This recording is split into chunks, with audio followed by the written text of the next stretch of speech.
Hello, my name is Robert Tomalin and I'm the head of school at Oeiras International School, OIS, here in Portugal.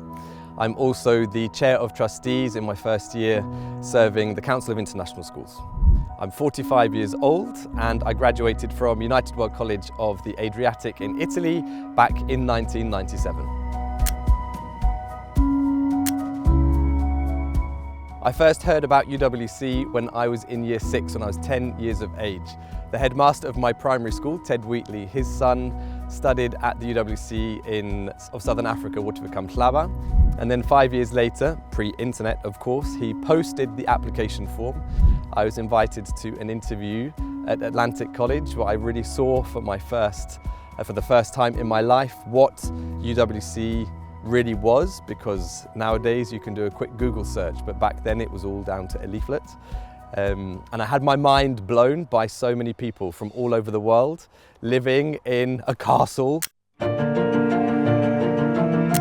And to my shock, I was chosen to go and represent the United Kingdom in Italy. So as a 16-year-old Brit arriving in Duino in Italy, I remember feeling immediately how my life had changed and how my future and the projection my little life had also changed dramatically, 180 degrees for sure.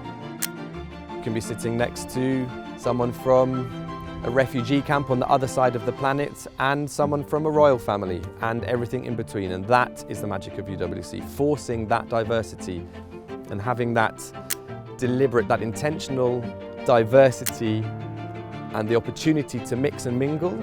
That is what makes a difference. So of course I've been connected to UWC since the minute I applied, I suppose. I spent a quarter of my life, half of my working professional life in Colombia, where I served on the National Committee and then was the president of the National Committee and served for 2 mandates for 6 years. So to what extent does education play a role in developing a more peaceful and sustainable world?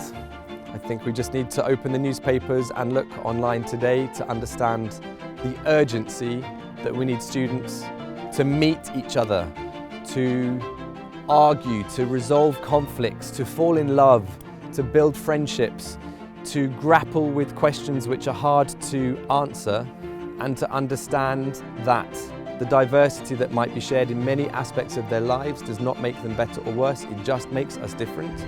UWC's mission and vision has never been more important, I think one could say.